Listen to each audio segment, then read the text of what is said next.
Douglas Bickford. It is 6:14 a.m. here in Klamath Falls, Oregon, which is my hometown. I am teaching self-esteem on YouTube because over a year ago now, almost 13 months, I got out of a toxic relationship. And I got in that relationship because I had no self-esteem. And I believe there's billions of people running around with no self-esteem on the planet because I believe they're taking it away from us on purpose through the social media, the television, all of it. Okay. Because they don't want us to have self-esteem. That's my belief. Okay. But in the last 13 months, I found out how to get self-esteem. Okay. Nobody's teaching it. Nobody's teaching it. Nobody's telling you how to get it, and nobody's telling you how simple it is. So that's why I decided to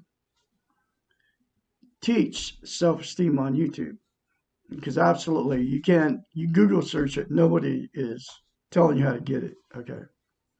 They talk about what self-esteem is, but you can't find anybody like me telling you how to get it. And here's how you get it. You look at yourself in the mirror, say, I love you, say, I love my inner child, say, I'm worthy to be loved and worthy to love. Less than 10 seconds out of your life, folks, when you're in front of the mirror every day. Say those three things to yourself in the mirror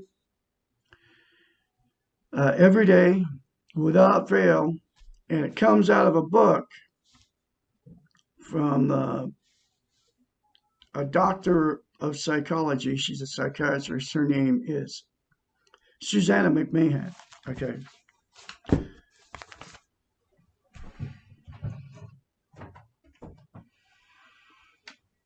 This book is in a link in the description of every video I put up. Okay. You can get this book. It's very cheap, between $5 and $15. This one cost me like $6. Susanna McMahon, PhD. This book will change your life, and this is where everything, that mirror concept, that's where it came from. Okay, out of this book by a psychiatrist. So I started doing this, and it will give you self-esteem on steroids, guaranteed. Okay. So get the book, folks, and do those three things to yourself in the mirror. It'll change your life. Now I'm going through this book one chapter at a time. But before I go to the next chapter, okay, what people do that don't have self-esteem is you use drugs, alcohol, sex, TV, religion, material possessions, people, and money. 8 things to try to be content. Because without self-esteem, you can't be content and you can't love and be loved.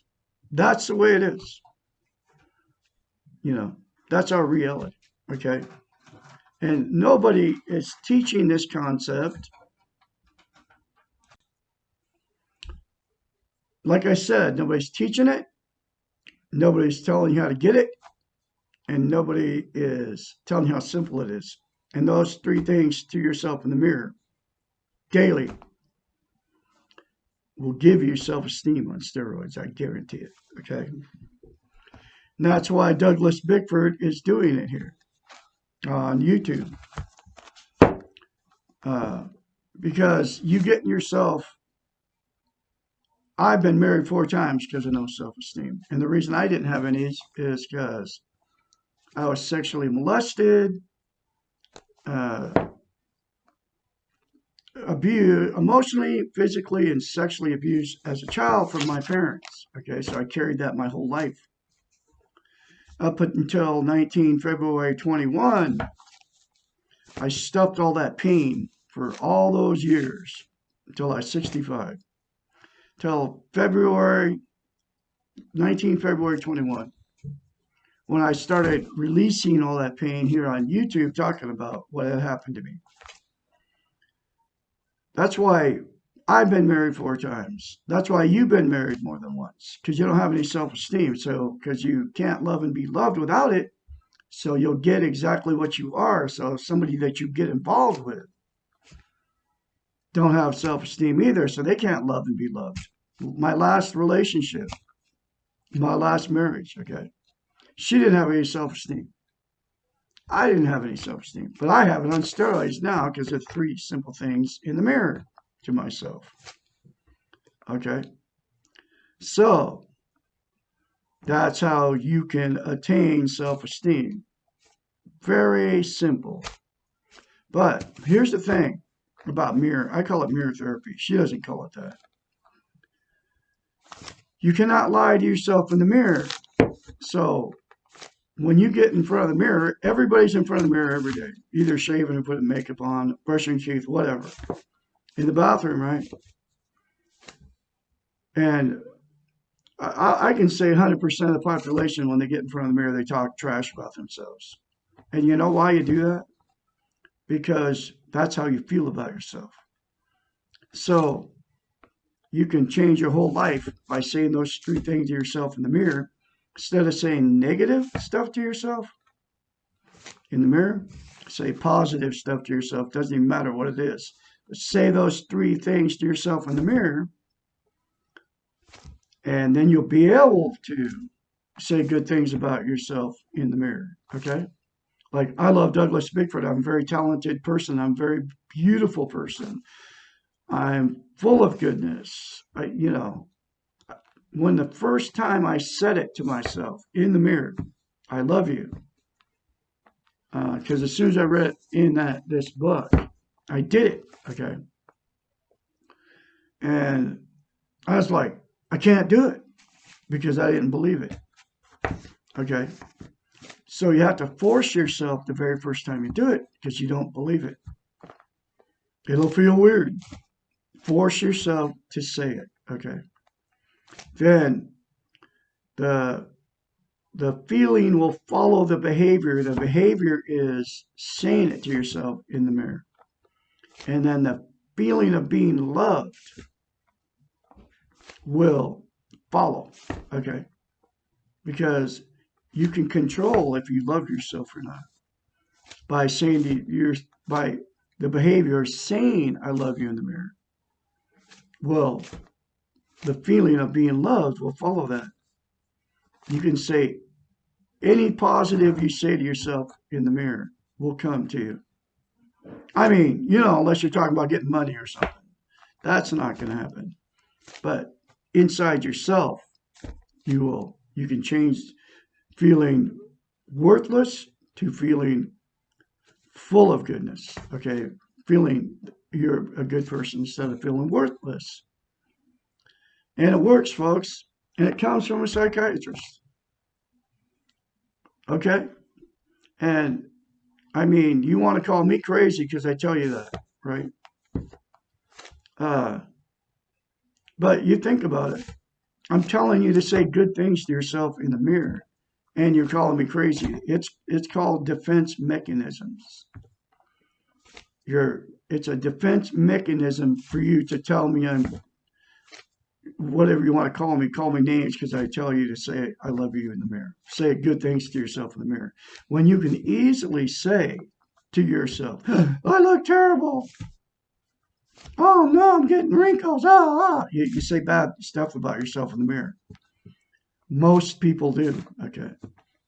Because it feels too weird to say good stuff about yourself because you don't believe it about yourself. I mean, it'll take you a lesson, I love Douglas Bickford. I love my inner child. I'm worthy to be loved and worthy to love. 5 seconds will change your life, folks. For sure. Now here, I can be your mentor. I've been through the change. 458-232-5238. When you start doing that to yourself in the mirror, I can encourage you along the way. Okay, I've been through the change. I'm not the same person I was 13 months ago. When I walked out on a toxic relationship, woman that was abusing me, because that's all I knew my whole life. And there's billions of you out there too, just going through the same thing. Now, next chapter, chapter 36, from the Portable Therapist. How can I learn to let go? Previous questions have emphasized the importance of letting go. It has been mentioned that we need to let go of insecurity, guilt, anxiety, perfection, fairness, and our illusions and defenses. This sounds like a great deal to release, and if we do manage to let go of all the above, what will be left? It is important to note that all of these attributes are related to the weak ego.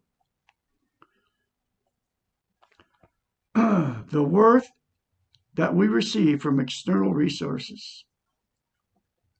All the above serve to protect us from ourselves and to provide reasons to externalize or excuse our human behaviors. They all help to justify why we are the way we are and to prevent us from taking responsibility from changing ourselves. When we let go of the need to be something we cannot be, perfect, unlike what the TV tries to tell you, that the world is perfect, and you have to be perfect just like the television, we will discover that what we have left is our humanness, our goodness, our belief, and our trust in ourselves. We will be left with a kind, objective, and responsible self. We will be left also with a realization that we make mistakes, feel pain, and often do not know why. What is wrong with that? The best way to let go of anything is the loving way. Do not hate or fight what you are trying to let go of. Rather, honor all of it and realize that all of these things, your past, your guilt, your defenses and illusions, brought you to this place where you are right now. All of these things made you what you are, and all of them worked for you because you survived. Think of all these things as tools, albeit faulty tools, but tools nonetheless, because it got you here right where you are. And now you need new tools, better tools to get you where you want to be. Respect the old tools before you throw them away, before you let go. It is always much easier to let go of something that we have outgrown than it is to let go of something we hate or are angry with. When we hate something and try to get rid of it, it tends to become sticky and cling to us. I left a woman that I was madly in love with because she was threatening to kill a third cat. She killed two of my cats. That's what she was, okay? And I've been reeling from the pain of that for 13 months, almost 13 months. And I have to let go and love, and I say it every day to her, to whatever it is out there. I let go and love to her and her family because I married into a dysfunctional family. And I let go of the hate because the hate will destroy you and not them. So you can't hate, just like it says, it becomes sticky and clings to us. So I let go and love to her. And everybody that's abused me sexually, emotionally, or physically. Just like when I got abused by my parents. I forgive them. I let go and love because I can't go back and fix it. It happened. So I let go and love. When we lovingly let go and see the value of what we're getting rid of, it tends to slide away more easily. A good example of this is a relationship that you have outgrown. I outgrew that relationship. We were together 3.5 years. If you can focus on the good things in the relationship and what you learn from it, Believing is easier and you tend to feel okay about yourself. That's exactly what I've done. You can do the same thing too, folks, because I've attained self-esteem now because of this book. Get the book, folks. It'll change you. Say those 3 things in the mirror to yourself. It'll help you. Okay. If you can focus on the good things in a relationship and what you learn from it, believing is easier and you tend to feel okay about yourself. But if you can only focus on the hatred and the negativity, the relationship still exerts power over you and you're not free and not feeling okay about yourself. Honor all the things that you want to let go of. Like I honor my past, okay? And I'm letting go of all the bad. Look on each one of them and remember how they worked for you. It got me exactly where I am today. I'm here teaching self-esteem on YouTube, full of self-esteem because of my past. Appreciate them for getting you here. Tell yourself that you are strong enough and responsible to yourself. You no longer need what you once needed. I no longer need her. I am strong in myself now. all of development means letting go and moving on. When we need a crutch, it is nice to have one handy. When we no longer need it, we gently and lovingly put it away. The more self-esteem you develop, the more crutches you put away. The crutch only becomes an impediment when you no longer need it. Letting go is a process. It takes time. It is an easier process when done with love. There's another very powerful chapter for you folks. Get the book. It's in a link in the description of every video I put up. I can be your mentor, 458-232-5238. Again, my phone number. Remember that you came into this world good. You will leave good. And you're beautiful people out there. And all good things will come to you if you say those 3 things to yourself in the mirror daily. And get this book, folks. Y'all have a great day out there. I'll have another chapter for you tomorrow, which is How Do I Get Over My Past?